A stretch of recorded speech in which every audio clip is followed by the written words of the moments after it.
Chers amis, après avoir analysé le sens général de la Birkat Avot, de la bracha qui concerne les patriarches Avraham, Yitzhak et Yaakov, nous plongeons maintenant dans le sens profond de chacun des mots.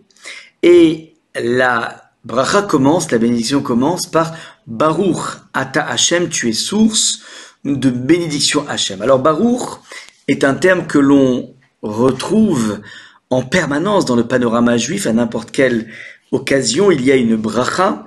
Alors, il est temps, évidemment, de comprendre ce que veut dire Baruch. Contrairement à certaines traductions, Baruch ne veut pas dire béni, parce que nous ne pourrions pas dire que Hachem est béni. Il est béni par qui? Nous ne sommes pas ceux qui pouvons bénir Hachem, c'est l'inverse. En revanche, dit le Nefesh HaChaim, le grand maître Rabbi Chaim de Volodjine, le terme Baruch indique la notion de bricha. Bricha, c'est une piscine en hébreu, c'est une étendue d'eau. C'est donc l'idée à partir de laquelle, lorsque je dis Baruch, je fais pénétrer Hachem un peu plus dans mon panorama. Il est en train de se déployer à l'intérieur de mon existence. Ça, c'est le sens de Baruch. Donc à chaque fois qu'on dira Baruch, on essaiera d'inviter Hachem dans notre petit microcosme. Ça, c'est le terme de Baruch, premier sens. Deuxième sens, Baruch vient de la racine Berer, qui indique la notion de genou. Sous-entendu, nous nous agenouillons devant Hachem, nous nous courbons devant Hachem, et on peut le voir de deux façons. Donc, soit c'est un acte de soumission du sujet vers le Créateur, ou bien certains maîtres de la chassidoute veulent voir ici un sens inverse. Le bérer, c'est le genou, tout se passe comme si, lorsque nous faisons une requête, une demande authentique auprès d'Hachem, en mettant des guillemets, on le fait plier. Donc c'est un petit peu, ce sont ces deux acceptions du Baruch, Baruch Ata. Ata, n'oublions pas, c'est le tutoiement. Et nous oscillons en permanence dans toutes nos brachot avec Hachem entre le tutoiement et le vouvoiement. Baruch Ata, Hachem Elokeinu, tu es source de bénédiction Hachem, Elokeinu notre Dieu. Donc on alterne entre proximité et transcendance. C'est ce mouvement perpétuel qui place le croyant, qui place le juif dans une véritable dynamique avec son créateur. Elokeinu veloke avotenu, je poursuis le texte de la Hamida. Elokeinu veut dire notre Dieu, veloke avotenu est le Dieu de nos pères. Et les commentateurs insistent sur le fait qu'on dit d'abord notre Dieu. Sous-entendu, nous sommes censés, chacun d'entre nous, développer un rapport singulier, personnel avec Hachem. C'est la façon que j'ai d'appréhender, d'aborder Hachem, de m'approprier les textes de la Torah, tout en restant fidèle à une tradition multiséculaire. Elokeinu, notre Dieu, Veloke avotenu, et le Dieu de nos pères. Ça veut dire on ne se décale pas, on ne se déroute pas de la tradition qui a été tracée par ces grands maîtres de l'histoire, mais il n'empêche que nous y découvrons, dans le chemin que nous poursuivons, un goût personnel, un goût intime. Voilà un petit peu le terme de Elokeinu veloke avotenu. Akel, Agadol, Agibor, Ve'anora. Voici ici trois expressions de la grandeur d'Hachem. Alors il est Gadol, il est grand, gigantesque, il est Gibor, il est héroïque, il est Nora, il est aussi redoutable. Alors ce qui est intéressant, c'est que ce sont trois expressions qui appartiennent aux paroles même de Moshe lorsqu'il a, à l'issue de 3 fois 40 jours, il a quelque part pratiqué Akadosh Baruch Hu. Il revient et il dit que Hachem, il est Gadol, il est gigantesque, il est Gibor, il est héroïque, il est puissant, et Nora, il est redoutable. Ça, c'est l'acception de Moshe Rabbeinu dans son contact avec Hachem, mais historiquement, historiquement, nous allons voir la grandeur d'Akadosh Baruch Hu, la puissance d'Hachem et la dimension redoutable, non pas dans son expression avec la sortie d'Égypte, avec les miracles en veux-tu en voilà, mais justement dans la faculté qu'a Hachem de laisser le libre cours au libre arbitre et donc de ne pas intervenir en permanence et de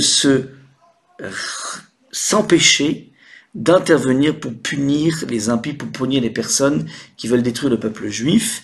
Il y a donc une nouvelle acception à travers les siècles de la puissance, de l'héroïsme d'Akadosh Baruch Hu qui n'est pas dans l'expression, mais dans sa faculté à se retenir.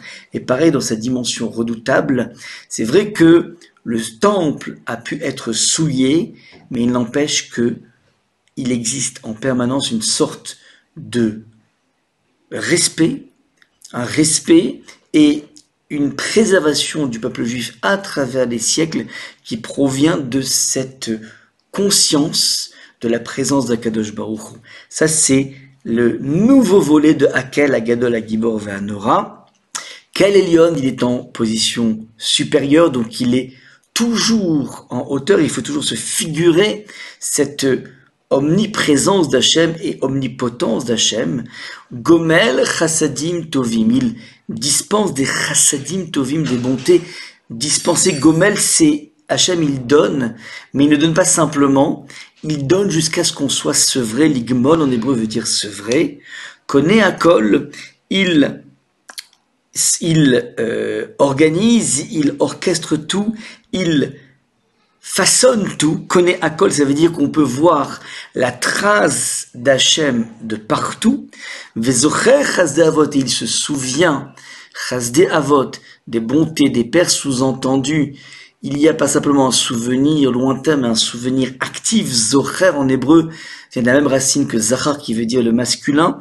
Il y a donc une prise de conscience permanente du mérite de nos aïeux et qui rejaillit sur notre existence. Ou mevi goel livne venehem, et Hachem amène Goel, le libérateur, livne venehem à la progéniture des Avot des patriarches, les Ma'an Shemo Be'ahava, pour son nom avec amour.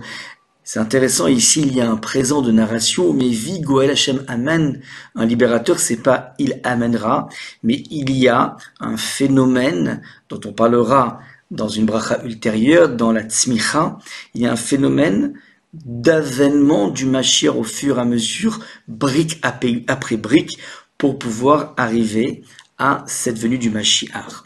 Nous finissons la bracha par Meler, Ozer ou Moshe Magen. Tu as un roi qui est Ozer qui aide, ou Moshe qui sauve, ou Magen et qui protège. Ozer, c'est lorsque nous avons besoin d'un petit piston, d'un petit aide. Nous travaillons, nous œuvrons et puis Hachem nous donne de l'aide. Ou Moshe est sauvé, c'est lorsqu'on est dénué de force, dénué de solution, Akadosh Baruch Hu peut sauver l'individu. Et enfin, encore mieux, avant même d'être soumis à une épreuve, Hachem, il est Magen, il nous protège, il enlève les épines de notre chemin qui fait qu'on n'ait même pas besoin de l'aide d'Hachem, ni du sauvetage d'Akadosh Baruch Hu. Baruch ata Hachem Magen Avraham, tu es source de bénédiction Hachem. Magen Avraham, bouclier d'Avraham. Il y a ici la fin de la bracha qui avait commencé par les trois patriarches, fini par Avraham, le premier des patriarches. Alors pourquoi? Parce que un, c'est le premier. Deux, il a développé à fond la dimension du chesed, de la bonté, qui est en fin de compte le trait de caractère le plus populaire. Et troisième explication, il y a ici une prise de conscience que la fin des temps sera marquée non pas par une recherche de justice, non pas par une recherche de connaissance, non pas par une recherche d'abnégation, mais la fin des temps sera marquée par des mouvements colossaux dans le monde de recherche, de prise en charge de celui qui n'a pas. Ça, c'est donc le Magen Avraham. La fin des temps sera marquée par une recherche à tout prix de prendre en charge celui qui n'a pas. Voilà un petit peu la fin de la bracha Birkat Avot. On se donne rendez-vous pour la prochaine séance sur la notion de Triat Amitim, Mechaya Amitim, celui qui opère la résurrection des morts.